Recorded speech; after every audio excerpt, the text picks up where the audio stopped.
오늘 예배 참석한 여러분들에게 하나님의 은혜와 평강이 넘치기를 기원합니다. 1부 때 시작했던 말씀을 다시 반복하지는 않겠습니다. 일부 영상을 보시면 되겠습니다. 다만 우리가 기억해야 할 것은 지금 우리가 함께 나눠야 되는 이 말씀 중에 종교는 복음과 반대편에 서 있는 것이라고 보면 되겠습니다. 자꾸 종교라는 단어가 나오고 복음이라는 단어가 나오는데, 종교는 껍데기를 말하는 것이고 복음의 반대편에 서 있는 대척점이라고 생각을 하고 보시면 되겠습니다. 일부에 했던 것을 그나마 조금 도움을 드리고자 하면 이것입니다. 미국이나 한국 교회의 종교적인 부흥은 미국이나 한국의 풍요로움을 반영했고 사회적 내적 타락을 은폐하는 데 기여했고 개인의 성공과 안전을 의로움과 동일시하게 만들어서 면죄부처럼 역할을 했지만 정작 사람들을 복음으로 돌아오게 하지는 못했다. 미국은 우리 잘 모른다 치고 우리 한국교회가 지난 수십 년간 얼마나 큰 양적 부흥을 이루었나고 하면서 거기에서 사회에 여러 사람들 걸출한 인물들이 나와서 국회로도 보내고 대통령으로도 보내었지만, 그렇지만 결국 사회의 내적 타락을 은폐하는 데 기여한 사람들이 되었고, 그리고 개인의 안정과 성공을 곧 의로움이라고 착각하는 지경을 만들었고 면죄부 역할을 했지만 결국 진정한 복음으로는 돌아오게 하지 못했다고 하는 것입니다. 1950년대와 60년대 미국 교회의 비판적인 사적 공적 신앙의 모습은 필연적으로 한국 교회에도 영향을 끼칠 수밖에 없는 것은 한국 사회가 전반적으로 미국의 깊은 영향을 한 세기 전부터 받아왔음이 사실이고, 더 나아가 한국 근현대사에서 지식계층이란 곧 미국 교회의 영향을 받은 기독교인들이었기 때문에 우리는 이 메시지가 굉장히 우리에게 의미가 있는 현실이 된다. 저도 그 중에 영향받았던 사람의 하나라고 하는 것을 말씀하면서, 교회가 어떻게 하나님을 알 수 없다고 하는 불가지론과 그리고 하나님을 믿는 것이 아니라 하나님을 믿는 내 믿음을 믿는 그런 자가 되었는가, 무신론자가 되었는가 하는 것을 우리가 잠시 나누었습니다. 이제 그리스도인의 단순한 삶을 주제로 좀 말씀을 나누어 보겠습니다. 제가 예배 때 처음 시작 멘트로 드렸던 것이 이것입니다. 한 손에는 성경, 한 손에는 신문입니다. 이것은 우리가 교회를 지키기 위해서, 복음을 지키기 위해서 했던 소리가 아니라고 했습니다. 세상을 대표하는 신문이라고 하는 상징의 복음으로 전하기 위해서라고 말을 했습니다. 왜냐하면 교회 바깥에도 여전히 하나님이 왕이시고 주인이라는 것을 우리가 믿기 때문인데, 그럼에도 불구하고 마치 바깥에는 하나님이 죽어 계신 것처럼, 교회 바깥에는 하나님이 안 계신 것처럼, 그래서 우리는 교회 안에서만 어떻게든지 똘똘 뭉쳐서 복음의 놀이터를 만들어버리고, 복음은 이 울타리 밖을 넘어 세상 가운데로 나가는 것이 다 잘라져 버리고 단절돼 버려서, 복음의 놀이터는 원래는 세상이어야 함에도 불구하고 이 교회 안이 복음의 놀이터가 되어서 목사는 교인들에게 복음을 전도하게 되었고, 교인들은 전도의 대상자들이 되어버린 이 비극적인 사실이, 오늘 우리가 하나님 잘 믿는 사적인 신앙에 대해서는 튼튼하다고 하지만 세상을 사랑하고 세상을 향해 나가는 공적인 신앙에 대해서는 까막눈이 되어버렸다고 하는 것을 기억을 하게 됩니다. 교회는 다만 세상에서, 미리 말씀드리지만 일부에서도 그랬지만 오늘 저와 여러분들이 익숙하게 알고 있는 생각을 뒤집어 엎는 표현들이 많이 나오게 될 것입니다. 당황스러우시면 다시 되돌아보시고 다시 이 메시지를 함께 같이 묵상하면서 짬짬이 생각을 해보시기 바랍니다. 교회는 다만 오직 세상에서 우리와 함께 하시는 하나님의 말씀을 분별하고 의지하면서 찬미함으로써 당신을 스스로 알리시는 하나님을 소개할 뿐이다. 교회가 하나님에게서 받은 임무란 이토록 평범하고 단순한 것인데, 우리는 이 단순함을 뒤집어 버리는 거고, 교회가 해야 될 일을 복잡하게 만들어 버리는 건 우리 책임이다. 다시 한번, 교회가 해야 할 임무는 오직 세상 가운데서 우리와 함께 하시는 하나님의 말씀을 분별하고 의지하면서 그리고 하나님을 찬미함으로써 당신 스스로를 알리시는 계시하시는 하나님을 세상 가운데 소개하는 것, 그게 우리 교회의 임무이다. 교회가 하나님께 받은 임무란 이토록 평범하고 단순한 것입니다. 온전한 삶, 세상에서의 삶과 교회에서의 삶이 상호 침투하는 것이야말로 그리스도인의 삶의 표제예요. 우리가 경건한 삶이라고 흔히 표하는 신앙적인 삶과 세상 가운데서 우리가 성실하게 살아가는 삶이 이렇게 서로가 침투해서 잘 엮여있고 조화를 이루는 것, 이것이 그리스도인의 온전한 삶의 표제예요. 이 사람 진짜 그리스도인이다, 이 사람이 제대로 된 그리스도인이라고 하는 것은 교회에서의 경건과 우리 세상에서의 경건이 함께 조화롭게 엮여있는 사람, 그 사람이 진짜 그리스도인이라고 하는 것입니다. 세상에서 그리스도인다운 행동은 하나님이 한 사람 한 사람을 돌보고 계신다는 신뢰할 만한 약속을 모든 사람에게서 발견하는 훈련인 거예요. 그래서 마더 데레사는 아무도 돌보지 않는 인도의 불가촉 천민들이 시궁창에 어느 날 빠져서 죽어가고 어디서 죽는지 아무도 관심 없는 그들의 죽음의 집을 운영하면서 그 죽어가는 사람을 자기의 팔에 누이면서, 하나님, 오늘도 당신은 내게서 얼굴을 숨기시려고 하지만 나는 이 죽어가는 사람의 모습 속에서 하나님의 얼굴을 알아볼 수 있습니다. 하나님은 아무리 당신을 숨기시려고 해도 헛것이에요. 나는 당신의 얼굴을 알아볼 수 있습니다. 버림받고 죽어가고 힌두교인이었던 그들 속에서 하나님의 얼굴을 볼 수 있는 사람, 그것이 바로 그리스도인이라는 말입니다. 세상에서 그리스도인다운 행동은 하나님이 한 사람 한 사람을 돌보고 계신다는 신뢰할 만한 약속을 모든 사람에게서 발견하는 것, 이것이 공적 신앙이란 말입니다. 이것이 하나님을 믿는 사적인 신앙을 있는 사람이 세상의 한가운데로 펼쳐 들어가는 모습이다, 이 말입니다. 이것이 바로 그리스도인의 모습이라는 것입니다. 그러나 오늘날 그리스도인들이 살아가는 곳은 세상이 아니라 교회입니다. 그렇게 되어버렸습니다. 교회는 점점 더 자기 자신에게로 후퇴하고 있습니다. 옹골차게 쭈그러들고 있습니다. 농도가 짙게 쭈그러들고 있습니다. 교회는 점점 더 자기 자신에게로 후퇴해서 교회는 내부를 유지하는 것과 절차에 목을 매고 교회 자신을 돌보는데 너무 많은 힘을 소모하기에 세상을 돌볼 필요가 없다는 생각도 하지만 돌볼 힘 자체도 없습니다. 중요한 것은 세상을 돌볼 힘이 없는 교회는 그리스도도 돌보지 않습니다.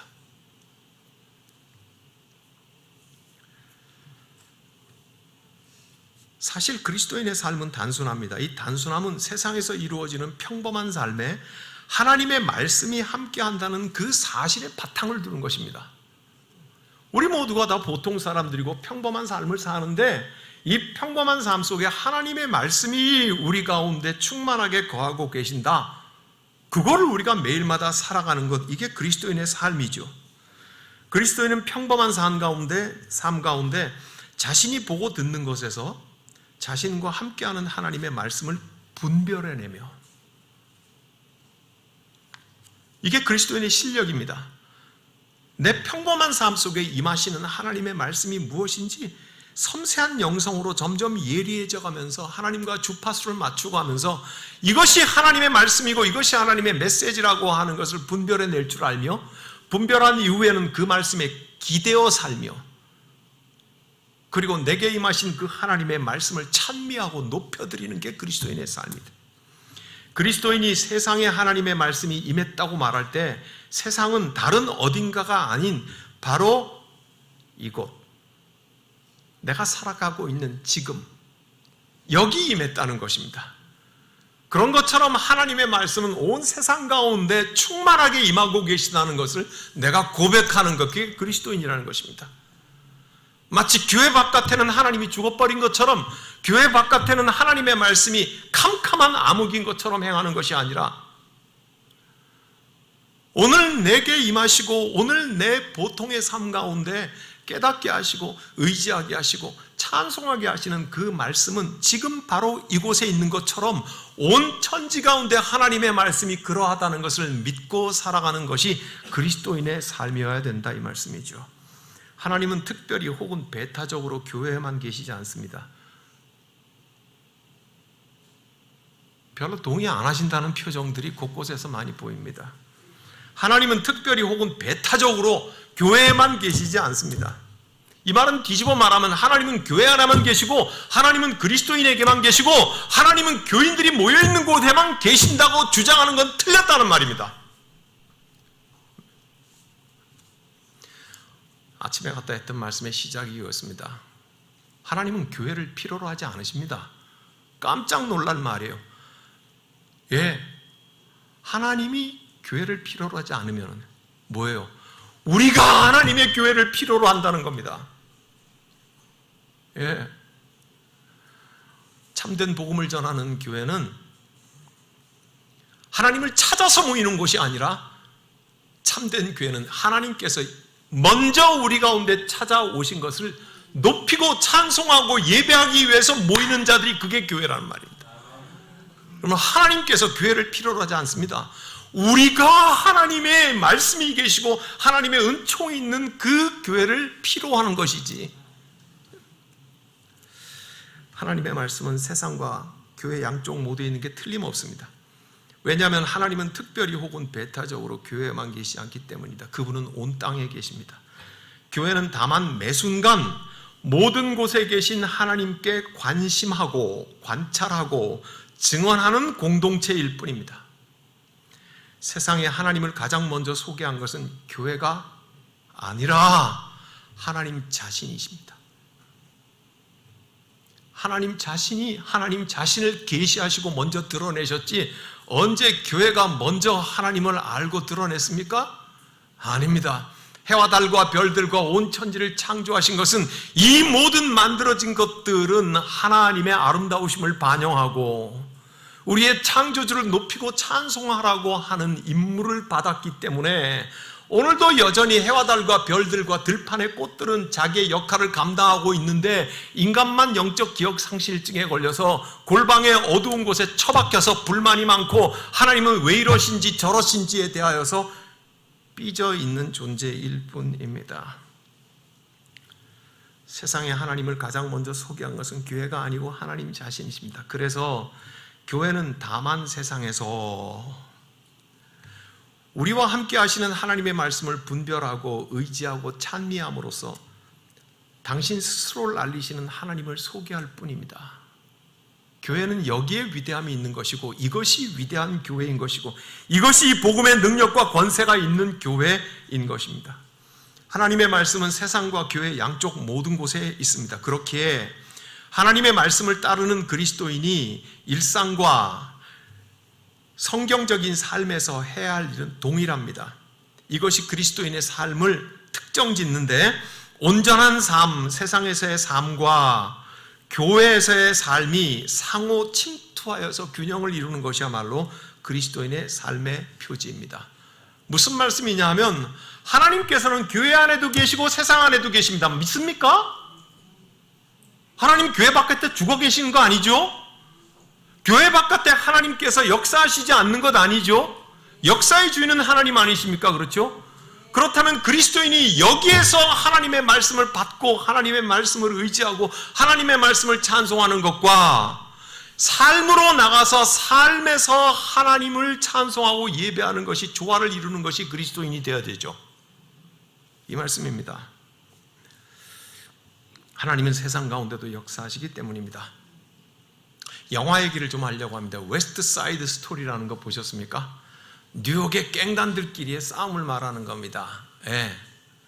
웨스트 사이드라는 말 자체가 서쪽 부분, 서쪽의 끝지점 뭐 이런 것 아니겠습니까? 거기서 이런 갱단들끼리의 아닙니다. 이게 뮤지컬로도 갖다 유명하고 그런 건데요. 푸에토리코계 폭력 조직하고 이탈리아계 폭력 조직의 갈등에서 한 소년이 죽습니다. 그러니까 푸에토리코는 중남미 쪽에 있는 나라이고요. 이태리는 유럽에 있는 나라인데 각각에서 이민 와서 뉴욕에 살면서 갱단들이 되는데 이 갱단 중에 어느 하나가 지금 죽었다는 말입니다. 그 소년의 죽음으로 조직의 싸움은 멈추고 그리고 화해를 이룬다고 하는 사건입니다. 그러나 우리가 알다시피 하나가 죽는다고 해서 두 갱단들끼리 싸움을 멈추겠습니까마는 이 웨스트 사이드 스토리의 내용은 이렇습니다. 두 집단의 영화 이야기는 뉴욕에서 서로 전쟁을 벌이고 관련된 사건에서 11건의 살인이 일어나는 걸로 현실적이 되어버렸어요. 이 중 지도자격인 청소년이 살해당했는데 그의 형이 복수하기보다는 자기 동생의 죽음이 어떠한 의미인지 상대 조직에 찾아가서 이야기를 합니다.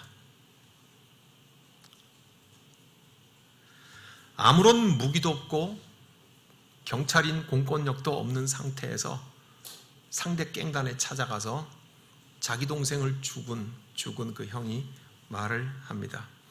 그리고는 그 대화 가운데 죽음과 삶의 이야기가 전체적으로 퍼져나가면서 갈등의 해결을 위한 협의회가 구성되고 무력이 아닌 건전한 화해의 시도가 이루어지기 시작합니다. 자, 그러니 언제까지 끝까지 죽이겠냐고 말합니다. 내 동생이 죽었으니 너희 중에도 한 명 죽어야 될 것 아니냐. 그러고 나면은 너희 중에 죽은 자의 복수를 또 우리에게 하지 않겠냐고요. 언제까지 이 죽음이 사슬처럼 그렇게 연결돼야 되겠냐고 말합니다. 이 정도에서 끝내자고 말을 합니다.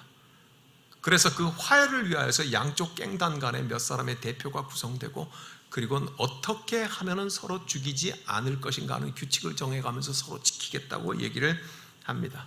그래서 마침내 두 갱단 사이에 건전한 화해의 시도가 이루어집니다. 한 사람이 죽고 다수가 화해를 이룹니다. 우리가 여기서 봐야 될 포인트는 무엇입니까? 폭력 조직 안에서도 하나님의 말씀은 모든 순간들에 숨겨져 있습니다. 네. 화해와 평화는 하나님의 것이지 악마의 것이 아닙니다. 갱단들은 악을 상징하지 않습니까? 그렇죠? 그래서 죽고 죽이는 것 아니겠습니까? 그렇죠? 그러나 이 두목의 동생이 죽음으로 인하여서 놀라운 사건이 일어나기 시작을 하고 두 갱단들 간에 화해가 일어나기 시작합니다. 그렇습니다, 여러분. 교회 바깥에도 하나님의 역사는 일어나고 하나님의 사건은 일어나고 하나님의 말씀이 온천지 가운데 있다는 것은 모든 사건들 가운데 숨겨져 있다는 것을 말하고 있습니다. 그래서 하나님의 말씀은 세상과 교회 양쪽에 모두 있습니다. 교회가 세상으로 가야 할 이유는 그것입니다.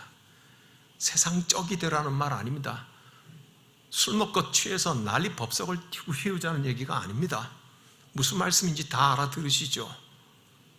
그리스도인이 세상으로 가야 할 이유는, 평신도가 세상으로 가야 할 이유는, 교회가 세상으로 가야 할 이유는 교회 안에 하나님의 말씀이 있으신 것처럼 교회 밖에도 하나님의 말씀이 역사한다는 것을 믿기 때문입니다. 이것은 우리의 순종과도 매우 흡사한데 하나님께서 우리에게 전혀 낯선 일에 대해서 어느 날 갑자기 내 마음 밑바닥에서부터 꽉 뜨거운 마음을 주십니다. 너 이것 하라고 말씀하십니다. 한 번이니까 아니겠지 생각했지만 그 다음날 새벽에도 내 마음을 꽉 뜨겁게 치미는 하나님의 말씀은 동일합니다. 너 이것을 하라고 말씀하십니다. 그런데 당황하기 시작을 합니다. 당황하는 이유는 내가 분명히 그것을 할 수는 있지만 여태까지 해보지 않은 낯선 일이기 때문이고, 그것을 하기 위해서는 지금까지 익숙한 해보지 않은 방식의 삶, 그 땅으로 가야 하는 일입니다.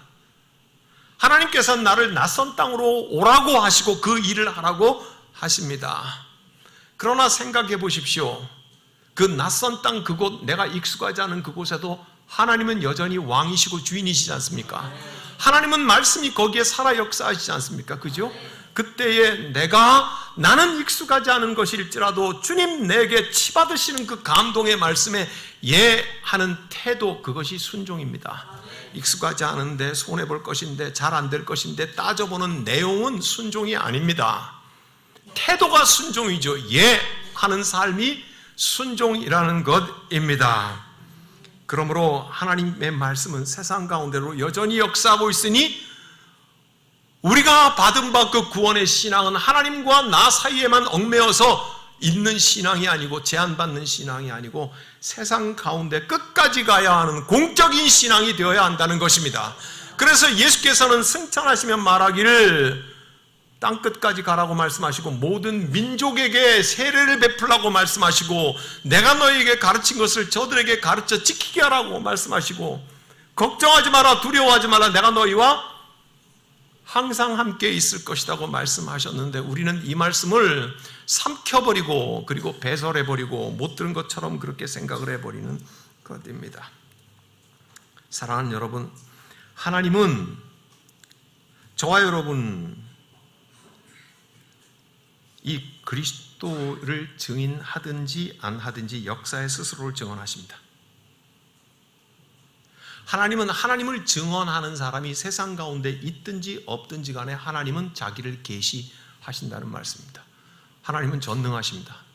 하나님은 무소부재하십니다. 안 계신 곳이 없으십니다. 하나님은 역사의 주인이십니다. 그러므로 내까짓게 하나님을 말하지 않는다고 해도 하나님은 당신 스스로 온 세상 가운데 자신을 계시하시는 분입니다. 그리스도의 몸으로서 그리고 그리스도의 몸을 이루는 지체로서 그리스도인이 세상을 향해서 하나님의 말씀을 증언할 가능성, 내가 그리스도인데 세상을 향하여서 하나님의 말씀을 증언할지 안 할지의 가능성은 세상에 임한 하나님의 말씀을 분별하는 능력을 갖고 있는지에 달려 있습니다. 복음의 증언이라는 사건과 예배는 모두 일상에 임한 하나님의 말씀을 분별하기 위해서 그리스도인이 받은 능력에서 비롯됩니다. 일상에서 하나님의 말씀을 분별할 수 있는 능력은 생명 그 자체가 준 선물입니다. 이 능력은 부활에 관한 알이기도 합니다. 여러분, 솔로몬이 1000번째의 예물을 드리고 나서 하나님께서 한밤중에 나타나셔서 내가 무엇을 줄고 구하는 것마다 주겠다고 약속하실 때 솔로몬이 무엇을 달라고 했습니까? 분별할 수 있는 지혜를 달라고 했습니다. 지혜는 잠언에서 무수히 나오고 성경에서 무수히 나오는데 하나님을 지칭하는 단어입니다. 지혜는 그래서 사람인 것처럼 잠언에서 말해주고 있습니다. 내 아들아 와서 지혜에게 들으라고 말하고, 지혜가 어미라고 말하고, 지혜가 아버지라고 말하고, 지혜를 사람인 것처럼 말하지 않습니까? 그죠? 하나님을 의인화시킨 것, 그게 바로 지혜입니다. 솔로몬은 무엇을 달라고 했습니까? 지혜를 달라고 했습니다. 지혜는 누구라고 말했습니까? 하나님이십니다. 하나님 당신을 달라고 했습니다. 그러므로 이것은 생활 가운데, 삶 가운데 왕으로서 무엇에 필요한 것이겠습니까? 분별할 수 있는 지혜 말입니다. 그리고는 솔로몬의 재판이 나오지 않습니까? 두 여인이 한 아이를 두고 서로 자기 아기라고 말하고, 그럴 때 솔로몬 왕은 뭐라고 말을 합니까? 그래, 그러면 이 아이를 반토막을 내서 나누어 가지라고 말할 때 진짜 어머니인 여자는 말합니다. 아닙니다. 그냥 살려서 저 여자를 다 주십시오. 그때 솔로몬은 분별하지 않습니까? 양보하겠다고 하는 저 여자가 바로 친어머니다고 말을 하지 않습니까? 위대한 판결, 위대한 분별을 하지 않습니까? 예, 저와 여러분이 모두가 그리스도인입니다. 하나님의 말씀을 사모하고 하나님의 은총을 입은 자들입니다. 하나님의 말씀이 내 삶 가운데 분별되고 하나님의 말씀이 내게 생명력이 있을 그때에 내가 세상 가운데 나가서 하나님을 말할지 말하지 않을지를 결정하게 된다는 것입니다. 그것이 우리가 삶 가운데 전도자가 될지 안 될지를 결정하는 권능은 거기에서 나온다는 것입니다. 다시 한번 읽어드리겠습니다. 그리스도의 몸으로서 그리고 그리스도의 몸을 이루는 지체로서 그리스도인이 세상을 향해 하나님의 말씀을 증언할 가능성의 유무는 그가 세상에 임한 하나님의 말씀을 분별하는 능력을 갖고 있는지에 달려있다.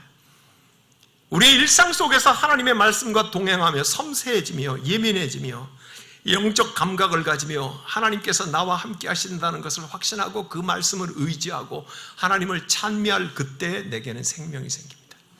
그때 내게는 분별할 수 있는 지혜가 생깁니다. 이 말씀 세상 가운데 흘려보내야 되겠다고 하는 생명력, 파워가 생긴다 이 말입니다. 그래서 세상 가운데 그 말씀을 전하는 것입니다. 일상에서 하나님의 말씀을 분별할 수 있는 능력은 생명 그 자체가 준 선물입니다. 이 능력은 부활에 관한 암이기도 합니다. 이 세상에 임한 하나님의 말씀은 이 세상을 지배하고 무너뜨리려고 하는 죽음을 뛰어넘습니다. 달리 말해서 이 능력은 인간을 구원하는 깨달음입니다. 한 사람이 자신의 삶에서 죽음과 죽음이 지닌 힘을 마주하고 이것을 겪게 되었을 때 자기의 인격의 모든 부분, 내가 지닌, 내가 겪은 모든 일과 모든 경험들, 내가 했던 모든 말들, 내가 그동안 알아왔던 모든 삶이 무너지고 파괴할 때, 하지만 바로 그때 죽음보다 더 큰 하나님의 권능을 감지하고 깨달을 때, 나와 함께 하시는, 나를 향하신, 모습을 드러내신 하나님의 말씀을 기억해낼 때, 그리고 이것을 고백할 때, 여호와는 나의 목자시니 내게 부족함이 없으리로다. 내가 사망의 영침한 골짜기를 헤맬지라도 주의 지팡이와 막대기가 나를 안위하시나이다 하는 이 말씀을 내 죽음에 부딪혔을 그때에 깨닫고 기억해낼 때, 그것이 힘이 된다고 하는 것인데, 이것을 고백할 때 그게 그리스도인이라는 말입니다. 부활은 하나님이 자신의 존재를 증명하시는 드라마입니다. 부활은 어느 누구도 조작해낼 수도 없고 인위적으로 만들어낼 수도 있는 일이 아닙니다. 오직 하나님만이 자신을 드러내시고 하나님이 어떤 하나님이신 것을 드러내는 드라마가 바로 부활입니다. 부활은 인간이 억지로 짜낸 생각, 자기를 긍정하기 위해서 만들어낸 생각이 아니라 삶의 종지부를 찍고 파괴하는 결정적인 힘인 죽음이라는 위험과 마주하게 된 인간, 죽음 가운데 놓인 인간을 하나님이 발견하시고 붙잡아 일으키시는 사건입니다. 그 인간에게 하나님이 은총을 베풀어 주시는 사건입니다. 인간은 부활을 이룰 수 없습니다. 인간은 부활을 추구할 수도 없습니다. 그러므로 부활은 하나님이 자신의 존재를 증명하시는 드라마입니다. 우리는 이 놀라운 드라마를 보고 체험했던 사람들입니다. 우리는 죽음 앞에 꼼짝없이 당하는 사람들입니다. 누가 피할 수 있습니까? 이번 주간에도 우리는 두 가정의 죽음을 마주했습니다. 그것은 머지않은 우리 모두의 현실입니다. 오는 것은 순서가 있어도 가는 것은 순서도 없다는 말도 있지 않습니까? 우리 모두의 피할 수 없는 현실이란 말은 우리 모두가 다 죽음에 사로잡혀 있는 존재들입니다. 그러나 우리가 죽음에 사로잡혀서 아무것도 할 수 없는 그 절망 가운데 노출되어 있을 그때에 하나님께서 절망에 빠진 우리를 발견하시고 우리를 붙잡아 일으키시는 하나님의 사건, 하나님의 드라마, 이게 부활이라는 말씀이올시다. 세상에서 그리스도인다운 행동은 하나님이 한 사람 한 사람을 돌보고 계신다는 신뢰할 만한 약속을 모든 사람에게서 발견하는 것입니다. 모든 사람을 하나님께서 부활하시길 기뻐한다는 것에 대해서, 모든 사람을 하나님께서 살리시길 기뻐하신다는 것에서, 요한복음 3장 16절에서 하나님이 세상을 이처럼 사랑하사 독생자를 주셨으니 이는 저를 믿는 자마다 멸망치 않고 영생을 얻게 하려 하심이라 하는 이 말씀을 믿는다면, 오늘 저 밖에 있는 사람일지라도 그 어느 누구일지라도 하나님께서 그 한 사람 한 사람 다 살리기를 원하신다는 마음을 갖는 것, 이것이 조심스럽게 하나님의 말씀과 동행하는 그리스도인의 모습이어야 한다는 것입니다. 교회의 핵심의 삶이 중보라면, 교회가 그리스도의 이름으로 그리스도의 방식을 쫓아 세상을 섬기는 종이 되어야 한다면, 동의하십니까? 그리스도인은 세상에서 살아야 합니다. 세상을 섬기는 그리스도인이어야 되는데 어떻게 세상에 살지 않겠습니까? 그러나 오늘날 그리스도인들이 살아가는 곳은 세상이 아니라 교회이며, 교회는 자신을 돌보는데 너무 많은 힘을 소모하기 때문에 세상을 돌볼 필요가 없다고 생각하기 쉽습니다. 세상을 돌보지 않는 교회는 그리스도에게도 신경 쓰지 않습니다. 우리가 오직에 땡땡하게 예수 잘 믿는다고 오직 교회 안에서만 교회 울타리 안에서 점점 더 농도 짙게 쪼그라들어가면서 우린 예수 잘 믿는다고 하면서 세상을 돌보지 않는다면 우리는 그리스도를 모르는 것입니다. 주께서 세상을 섬기시고 주께서 세상의 모든 한 사람 한 사람을 부활하기를 원하셔서 십자가에 못 박혀 죽으셨는데, 우리는 예수 땡땡하게 잘 믿는다고 온전히 교회 울타리 안에만 있으면서 우리는 그리스도를 상실해 갑니다. 우리는 우리를 보호하기 위해서 모든 것을 다 쏟아붓습니다. 하나님께서 교회에게 주신 놀라운 영적 자산, 물적 자산이 많은데 이 모든 것들을 우리를 향하여서만 다 쏟아부으면서 우리는 그리스도께서 하셨던 세상을 섬김을 잃어갑니다. 세상을 돌보지 않는 교회는 그리스도에게도 신경 쓰지 않습니다. 하나님께 예배드리기 위해서, 하나님의 말씀을 알기 위해, 세상에 임한 하나님의 말씀을 증언하기 위해 그리스도인들은 온전히 그리고 분명하게 세상의 평범한 삶으로 들어가야 합니다. 이 세상에는 이미 하나님의 말씀이 있습니다. 그러한 맥락에서 그리스도인들의 하나됨을 위해 교회는 세상을 필요로 합니다. 놀라운 말입니다. 그리스도인이 온전한 하나 되려고 하면은요, 교회만 필요한 것이 아니라 세상이 우리에게 필요합니다.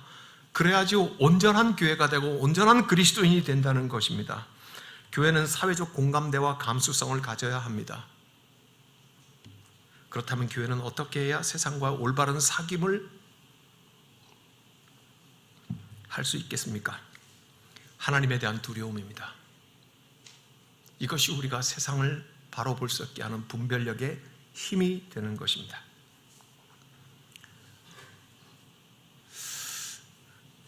서양교회 가면 테피스트리라는 게 있습니다. 그게 무슨 말이냐면, 우리는 절기를 이렇게 파란색으로 하나 간소하게 표시하지만, 특히 성공회라든지 뭐 이런 의전, 예식을 굉장히 중요시 하는 교회들은 벽 전체에다가 아주 수를 와서 아름다운 그 절기의 숫자로 뭐를 하면서 합니다. 옛날에 어려운 시절에 그 수를 공들여서 놓은 것은 천도 좋은 것이어야 되고 실도 좋은 것이어야 되고 온갖 노력이 들어가야 되니까 그게 굉장히 비싼 거였어요. 옛날 시골 교회들은 뭐가 재산이 있겠습니까? 그래서 교회의 테피스트리, 그러면 서양교회에서는 교회의 재산을 뜻하는 거였습니다. 굳이 우리식으로 말하면 돈 값어치, 돈으로 환산할 수 없는 게 뭐가 있겠습니까? 이 나무 십자가. 이 나무는 충북 제천에 가서 살림에 가서 저와 우리 장로님과 집사님이 직접 보고, 그리고 어명이다, 하나님께서 너를 끊어오라 하신다 하고, 그리고 오셔왔다는 것입니다. 돈으로 바꿀 수 없는 우리 십자수 공동체 테피스트리, 이런 것입니다. 교회는 이런 것들을 교회의 소유물로 남기지 않고 교회가 세상을 위해서 자신이 받은 유산과 현재의 삶을 기꺼이 내어놓을 수 있는 그리스도의 자유를 가리키는 상징이 될 때만 참된 그리스도교의 상징이 될 수 있습니다. 하나님께서 허락하신 우리의 예배당입니다. 믿습니까? 그러면 우리 이웃에게 좀 빌려주는 것도 괜찮습니까? 그 말입니다. 아무런 재산 없는 우리 십자수 공동체교회 가장 큰 재산이라고 하면 이 장소일 것입니다. 그렇죠? 이 장소를 저 바깥의 사람들이 좀 쓰기를 원한다고, 결혼식을 하기 원한다고, 회갑잔치를 하기 원한다고, 그러면 선뜻 내어줄 용의가 있습니까? 그것입니다. 우리 교회가 가장 소중하게 여기는 것들을 끝까지 붙잡고 있지 말고 서슴없이 그것을 세상을 향해서 내어주는 것, 그것이 바로 교회의 진정한 상징이다, 이 말입니다. 언제까지나 거기에 걸려있고 언제까지나 자랑할 만한 것으로 번쩍거리게 하는 것이 아니라 세상을 향해서 서스럼없이 내어줄 수 있을 때 그것이야말로 진정한 교회의 상징이 된다고 하는 말씀인 것입니다. 결국 그리스도 신앙을, 복음을 종교와 구별하는 것, 그리스도인의 삶과 종교적 삶을 구분하는 것, 현실 그리스도교 교회의 자기 보존을 위한 과도히 신중한 태도와 그리스도의 활동에 참여하는 자유를 구분하는 것은 하나님께 대한 두려움 때문입니다. 하나님께서 저걸 우리가 끝까지 어금니 깨물고 가지고 있으라고 하시는 거예요. 이 장소는 거룩한 장소이니 어디 감히 여기서 믿지 않는 사람들이 와서 결혼식을 한다는 말인가? 하나님을 두려워하는 사람은 그렇게 하지 못한다는 거예요. 하나님께서 우리에게 잠시 주신 것인데 언제든지 이것 가지고 세상을 섬길 수 있는 것, 이게 예수 공동체의 모습이어야 된다, 그 말씀입니다. 공동체에서 살아간다고 하는 것은 어떤 사람이 우상을 숭배할 때 그것이 다른 사람들에게 얼마나 영향을 미치는지 깨닫는 걸 뜻합니다. 성경적 인간으로 살아간다는 것은 그 모든 것으로부터 자유케 된다는 것입니다. 그렇게 성경적 인간은 반드시 다른 사람들과 함께 정의로운 삶을 살아갈 수밖에 없습니다. 우리가 성경적인 삶을 사는 교회입니다. 그렇죠? 우리의 주님 말씀대로 살라고 하는 공동체입니다. 하나님의 뜻을 따라 살아가려고 하는 곳은 하나님이 계신 저 땅과 함께 살아갈 수밖에 없다는 겁니다. 세상 속에서 그리스도의 활동이란 하나님의 이름으로 세상을 섬기는 종이 되어 세상을 위해 자신의 삶과 생명을 모조리 소모하는 삶을 말합니다. 이러한 그리스도의 활동에 참여하기 위해서 교회가 세상을 섬기기 위해 자신의 소유물을 포기할 때 그것은 세상에 생명을 주기 위해 자신의 생명을 소모하신 그리스도의 활동, 그리스도를 통해 이루어지는 죽음의 징표가 됩니다. 그때 교회의 소유물은 진정 거룩한 것이 됩니다. 장발장이라는 스토리를 모두가 다 아시죠? 예? 19년 동안 감옥사에 빵 한 조각 훔쳤다가 19년 동안 감옥에 갇혔다가 나온 이 사람, 오도 갈 데가 없습니다. 잠을 자러 교회당 예배당 안에 들어갑니다. 예배당 안에 들어가서 신부님이 편히 자라고 말을 합니다. 한밤중에 일어납니다. 그래서 훔쳐갑니다. 뭘 훔쳐갑니까? 은으로 만든 접시 훔쳐갑니다. 또 훔쳐가는 게 있습니다. 은으로 만든 촛대도 훔쳐갑니다. 새벽에 도망가다가 잡혀서 예배당으로 끌려 들어옵니다. 경찰이 이렇게 말합니다. 이 은으로 만든 것들, 이건 예배당 거죠? 이거 갖다가 훔쳐갔죠, 이 사람이? 그때 성직자가 이렇게 말을 합니다. 오, 형제여, 이 사람아, 왜 이것만 가져갔나? 이것까지 가져가라고 내가 다 줬던 것 아니야. 그런데 왜 은접시 2개만 가지고 갔어? 촛대도 가지고 가야지. 그렇게 하고 줍니다. 무슨 말인지 알겠죠? 그래서 이 장발장은 떠납니다. 경찰에 잡히지 않고 장발장은 그 은접시를 가지고 재산으로 삼아서 사업을 해서 어마어마하게 부자가 됩니다. 그죠? 그렇지만 그걸 의심하고 끝까지 따라다니는 경찰관 자베르 경감이 있습니다. 원수가 됩니다. 그런데 그도 마침내 장발장이 복수할 기회가 있었지만 복수하지 않고 살려줍니다. 세월이 많이 흘렀습니다. 이 장발장 마지막 죽음의 그 순간에 침대 옆에는 그 교회에서 받은 촛대 2개의 불을 켜놓고 그 촛불 속에서 너무도 평화롭고 고요한 자기의 마지막 생을 다하고 있습니다. 무슨 말입니까?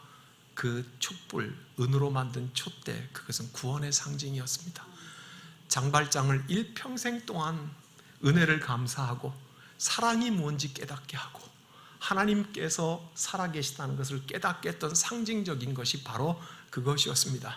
교회는 그것을 해야 된다는 것입니다. 그리스도께서 우리를 위해 생명을 내어주셨습니다. 무엇이 우리를 감격하게 합니까? 무엇이 우리를 이 생의 마지막까지 하나님의 이름을 찬양하게 합니까? 그 촛대 아닙니까? 예수 그리스도의 십자가는 장발장에게 은촛대와 같은 것 아니겠습니까? 저와 여러분은 그런 것 아니겠습니까? 교회의 소유물이 진정 거룩한 것이 되려고 하면 세상을 향해서 아낌없이 내어줄 줄 아는 것이어야 합니다. 이러한 성찰을 바탕으로 우리는 교회의 사역을 다시 한번 재고합니다. 교회는 지역사회가 부유하고 살기 좋은 것을 담게 하거나 우리 동네 너무 못 사니까 부유한 동네가 되도록 하게 한다거나 또는 사회봉사의 역량을 위해서 교회 자신을 부유해야 한다고 하면 그것은 선교가 아니라 자선인 것입니다. 교회는 세상을 향한 복음을 선포하는 선교를 행해야 하고 이를 위해서는 가난한 사람들을 위해서 가난해질 자유를 교회가 가져야 됩니다. 교회는 가난하면 안 됩니까? 예? 교회는 퍼주다가 어려우면 안 됩니까? 그리스도께서 그렇게 하셨는데 우리는 어떤 교회를 만들고 싶어 합니까? 우리가 원하는 교회는 어떤 교회입니까? 떵떵거리는 교회입니까? 차고 넘치는 교회입니까? 예? 그리스도께서는 자신의 모든 것까지 다 내어주셨는데 공중에 나는 새도 집이 있고 여우도 굴이 있으나 인자는 머리 둘 곳이 없다고 사셨던 그리스도인데 교회는 부유해야 됩니까? 교회는 무엇입니까? 교회는 그리스도의 몸 아닙니까? 그리스도는 교회의 머리가 되지 않습니까? 교회는 가난하면 안 됩니까? 교회는 세상을 위해서 우리를 소비하면 안 됩니까? 우리를 불태워가면 안 되는 것입니까? 우리는 언제든지 좋은 것으로 채워져 있어야 하는 것입니까?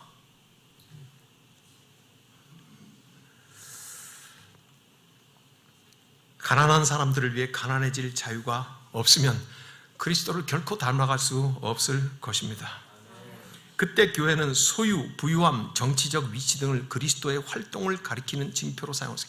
우리가 가난한 자들을 위하여서 가난해질 자유를 행사하고 누릴 때 그것이 권세가 되어 진정한 권세가 돼서 그때야 비로소 우리 가운데 있는 정치적인 권력이라든지 돈이라든지 이 지역사회에서 감히 우리 교회를 뭐 할 수 없는 이 모든 것들이 진정한 교회의 상징이 된다는 말입니다.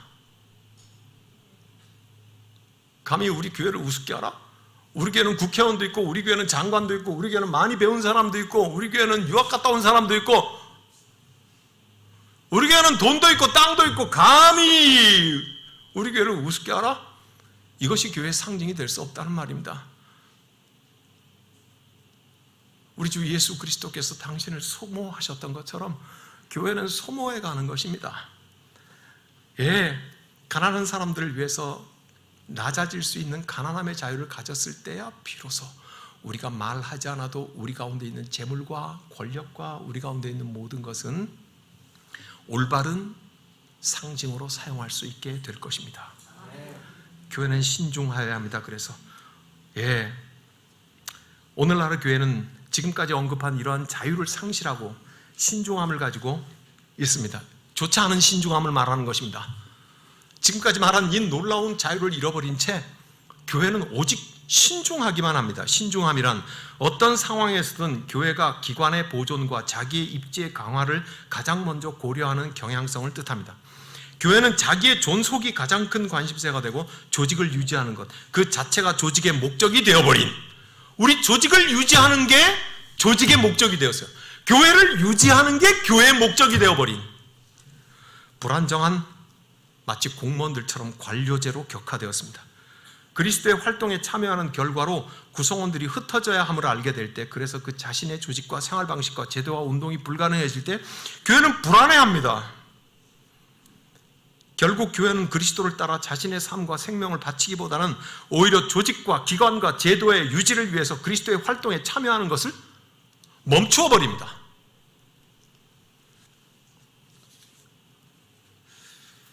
다른 이들에게 생명을 주기 위해서 자신의 생명을 내어놓아야 한 그리스도를 따라가야 된다는 것을 교회는 알아채자마자 하던 행위를 멈춰버립니다. 더하면 예수처럼 죽어버리겠구나. 더 섬기면 예수처럼 망하겠구나. 더 섬기면 우리 깡통이 되겠구나 하는 느낌을 알아채울 때 교회는 즉시 더 이상 그리스도를 따라 나가는 것을 멈추어 버린다 이 말입니다. 교회가 얼마나 잘못된 신중함을 가지고 있는가 하는 것을 우리는 생각합니다. 오늘날 교회가 보여주는 특징은 그리스도를 따라 자신의 삶과 생명을 바칠 자유가 아니라 자신의 삶과 생명을 보존하고 지키려는 불안의 바탕을 둔 신중함. 불안한 거예요. 예? 불안한 거예요.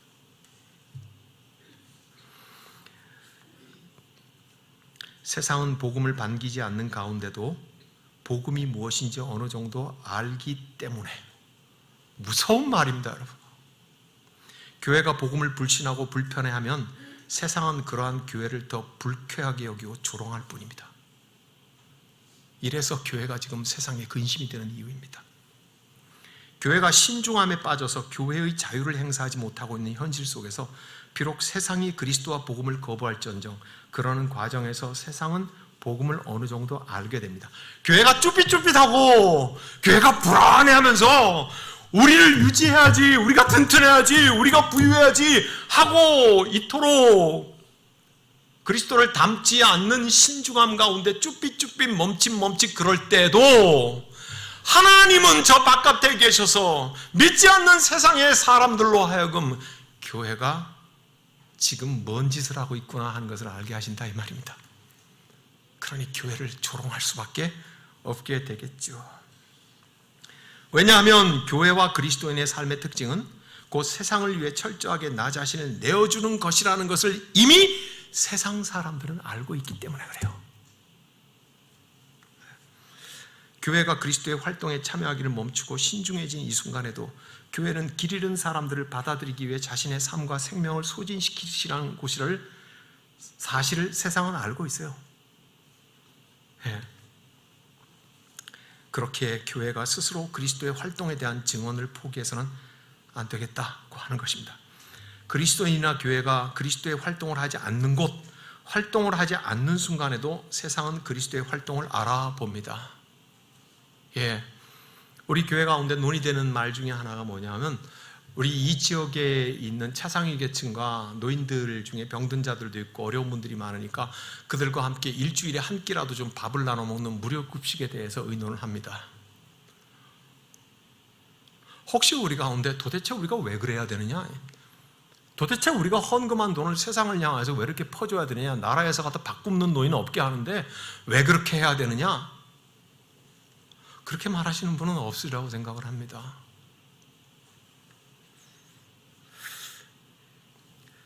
결론을 하겠습니다.